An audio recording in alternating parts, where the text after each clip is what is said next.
Jeff?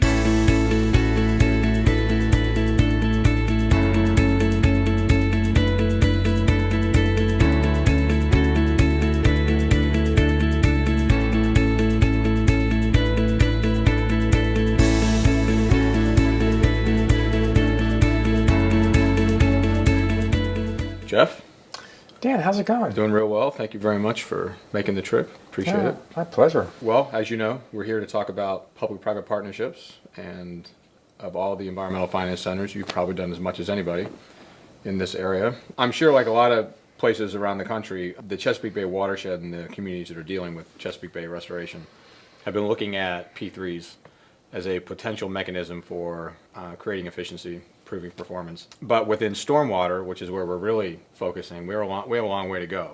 And there's been some exciting things happening here. Prince George's County, I think you've heard about the program they're running.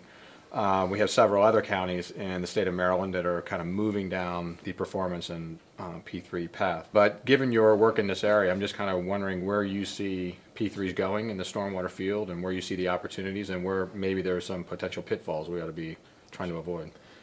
I think that any discussion of P3s really has to start with a little bit of terminology clarification, because it's a term, P3 or public-private partnerships, with slightly different meanings, in some cases very different meanings. Our center and our work has focused on the partnership side of it, and looking at public-private partnerships, ways of partnering with the private sector in creative ways to help provide environmental services more efficiently, effectively.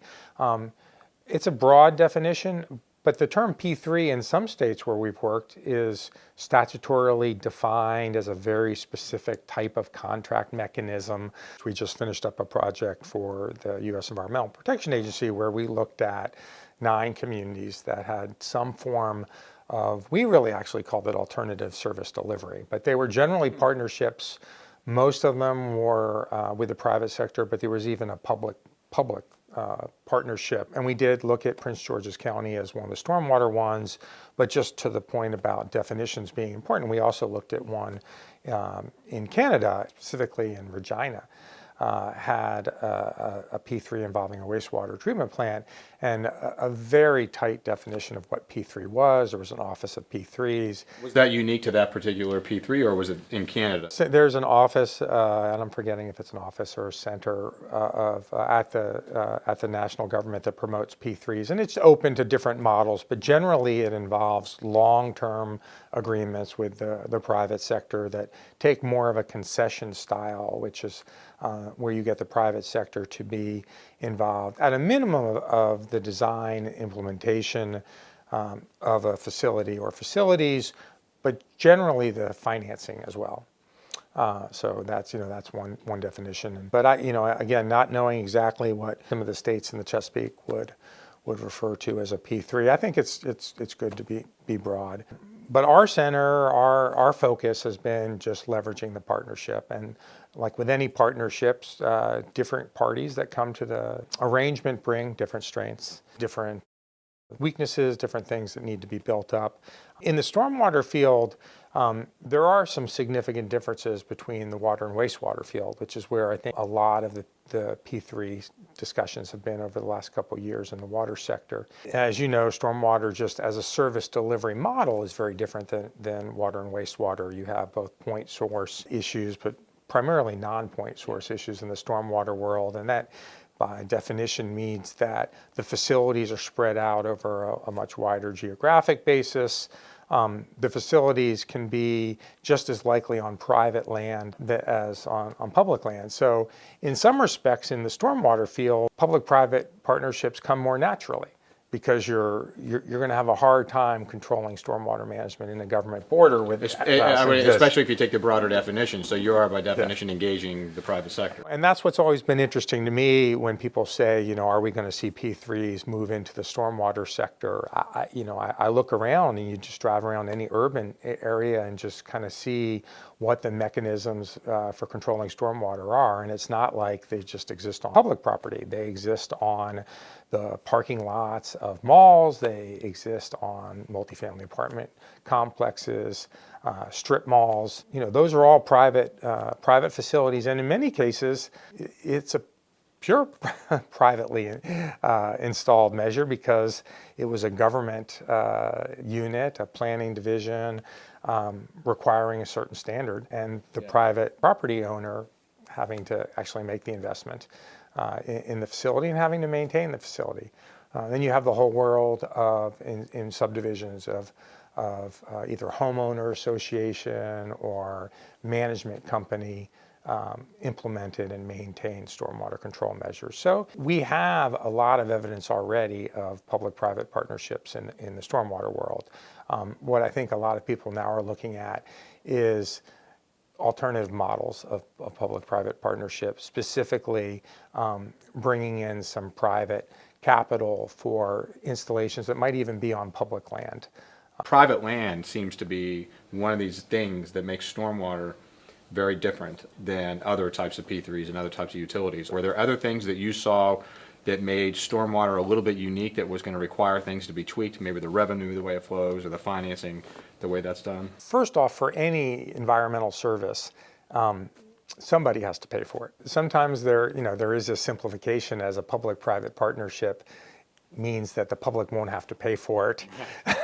This old model that we've been talking about where the public sector sets pretty high standards and just folds their hands and says, private sector, go do it. But what we're really seeing is if the public sector does want to maintain some planning control, generally they're going to have to be responsible at least for part, if not all, of the revenue stream coming through. So that is very similar to the water wastewater sector. So we are seeing nationally the rise of stormwater fees, the rise of robust stormwater utilities, which I think are opening up a lot of local governments to options with those revenues. Once you have a robust stormwater fee in place that is past any kind of legislative hurdles. So now you see across the country local governments with a really robust, dedicated revenue source that goes way out into the future. And in the models we looked at, that was the absolute essential ingredient for all of the P3 models that we looked at, is there a robust revenue stream that the private sector can tap into? The private sector is willing to take some investment risks, but what we did not find them willing to take really in any of the models that we looked at was significant revenue and demand risk. In other words, if there were big doubts about whether there was going to be revenue to pay their bills in 5-10 years, they weren't going to be nearly as interested. Costs were going to be very high to build in the risk costs into their contracts. So I think that's what we're seeing in the stormwater world that is encouraging to me. The early years, many local governments have been uncomfortable about leveraging that stormwater revenue. They've used that stormwater revenue for a lot of pay-as-you-go financing. They haven't been willing to even bond finance in traditional public finance. We haven't seen nearly as much kind of long-term bond financing in the stormwater sector. I agree, and I think there's lots of reasons for that. What we have seen in the work through our center, partly is that the amount being collected is not enough to be taking care of capital requirements. So capital requirements are still coming through general funds, and so they're bonding it that way. But I think it's also something you just said was really important, which was we have taken great strides in fees, though I think we're now like 1,800 or 1,900 fees around the country, somewhere in that range, and we still have like 28,000 incorporated municipalities, so we have a ways to go. Still haven't embraced that enterprise program type system, where with wastewater and drinking water, the funds are where they are, and you don't have this desire to take them and put them into the general fund when things get tight. And we still see that a lot in stormwater, and that's adding to that risk that you were talking about, that the private sector is just not going to be able to engage in the financing part in ways that are really substantive if that keeps happening. Some of the examples of public-private partnerships that we studied was an intentional response to those concerns. And it was. And a couple of people told us, it's hard to say that this is the main reason for doing it with this model, but I think you can't discount it. A couple of people said that, if our commitment really is for the environmental service, by doing a long-term agreement with the private sector and basically contractualizing our goals. Locking yourself in. Locking yourself in.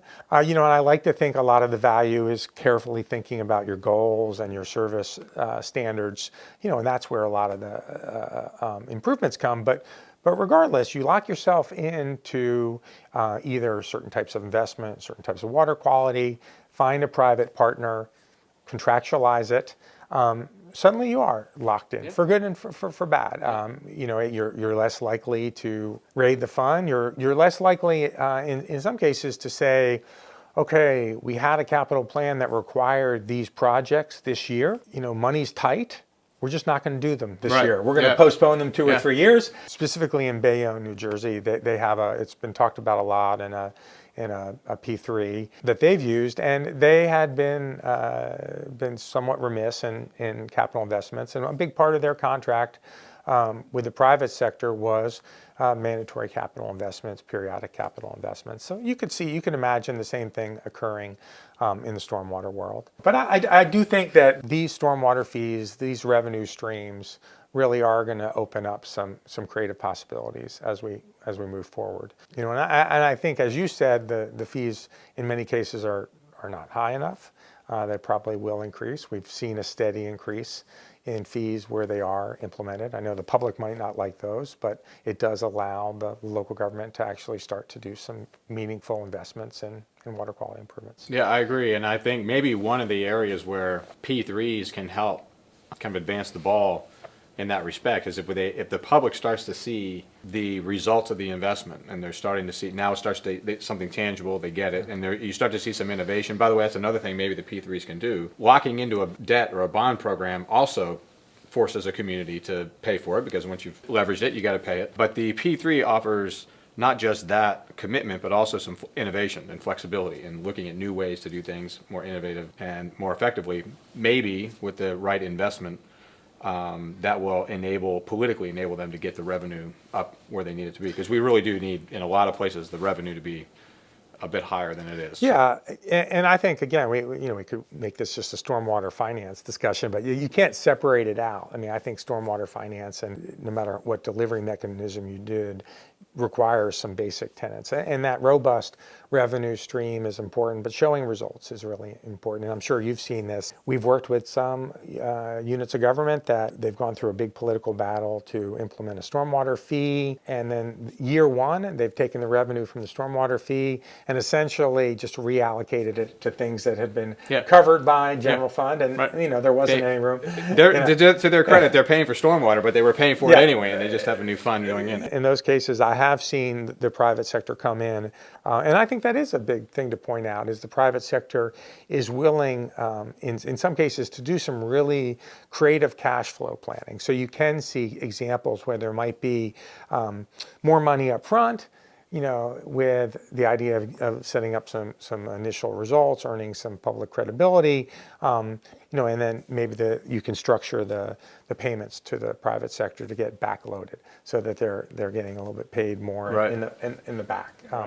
So I think I've seen some creative ways that you can do that are much more creative than your average 20-year bond issuance or just pay-as-you-go financing. But the creativity is something we definitely saw both in the water, wastewater, and the stormwater work, but specifically for small and medium-sized towns that when they're dealing with a challenge, whether it's a pollutant nutrient challenge or a flooding challenge or a stormwater quantity challenge, they may have dealt with it in their community, but they might also, particularly if it's like a public works department, they might be dealing with lots of other different challenges. And this is not a challenge that they've dealt with 10, 15, 20 times. So there are some national firms that are trying to gear up, just like we see in the water wastewater world, to say that hire us, and we've had this breadth of experience that's probably greater than you've been able to have in your local government public works department or stormwater department, we can bring some of that creativity and that experience from other areas. We can borrow from some other areas we might have worked out in other parts of the country that we were able to essentially experiment on, on your behalf. You get some of the benefits of our past attempts. So I think innovation is one. Sometimes the first thing people go to is source of capital. My personal feeling is that in the stormwater area, P3s, I don't think that's the first thing that they're going to do is bring a lot of capital. I don't think so. In a traditional mode of a P3 where you are actually signing an agreement with someone and they're investing a bunch of money and then they are being paid back, partially because most of the stormwater utilities that we have that have these revenue streams also have a fairly good credit rating. I do think that we can do a lot more in this traditional definition of the way I define public-private partnerships, where you have installations going on private property. I think we've just scratched the surface of having the local government that run these programs really understand the incentives of private property owners. I'm sure you've studied some of the places that have stormwater fee waivers, and we see some cost-sharing programs, but the programs that we've studied, they're really dismal if your definition of success is actually implementing projects. Right. Now, some people argue that for some stormwater utilities, they offer a credit on stormwater fees, but they don't really care if anybody takes advantage of it. But we've actually worked with some utilities that really do want private property owners to go above compliance, whether it's a market-based system like a trading or whether it's just a stormwater fee credit.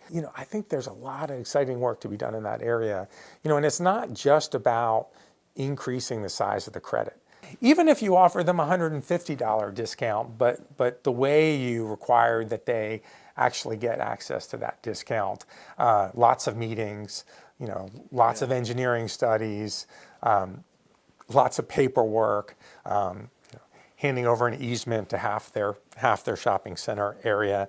Those are the kind of things that certainly the commercial actors really care about, and we're not seeing that much of an understanding on the government side of some of those factors. So, I'm not sure if that's when we talked about like trying to increase private sector involvement in the stormwater field. I think that has a big place to play. Actually, and I agree, and I think that's kind of an interesting full circle in the conversation. It's not this just strict definition of what a P3 is. A lot of it is relational and just a better way to engage. It can take sometimes maybe another firm able to reach out to them a little more effectively. What could a P3 do to be able to incentivize innovation and performance in financing? Yeah, well, the ones that we studied, several of them, the whole driving reason for the P3 was risk transfer, and specifically it was performance and permitting risk transfer.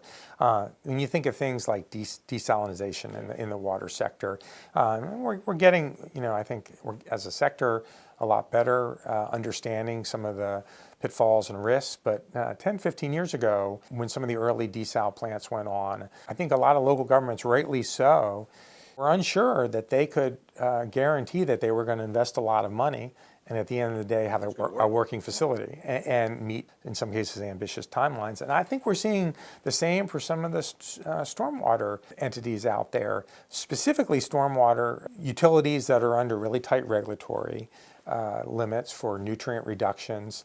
I think some of them are just not sure that they can meet their requirements. They have ideas that they can, and I think there are some private sector companies out there, now whether they're right or not, whether they can prove it, but they're confident. They're confident that given an ambitious performance target, as long as you guarantee the revenue, and they're willing to take the risk on coming in on time, on budget, in a system that works. Yeah. And I think we're going to see more of that. So Corvius, Prince George's County is a relationship a lot of us here are looking at. We'll see more of that, and a lot of that risk transfer on the financing side was part of that deal. Yep. But I think we're going to start to see multiple things happening. They're going to have pay for success, pay for performance, maybe traditional P3s around certain parts of their infrastructure, which is like Prince George's County. That's just a fraction of what they're going to need to do. But I agree with you completely that is, to me, that's one of the probably the greatest opportunity with P3s and stormwater is getting Yeah. it some of that performance and financing innovation that we just aren't seeing otherwise. Yeah, no, I think that's right. Well, thank you very much for your time. This has been wonderful. Sure. You obviously have a lot of knowledge in this area. We appreciate you giving us some of that, and keep it going. No, happy to do it. Thanks.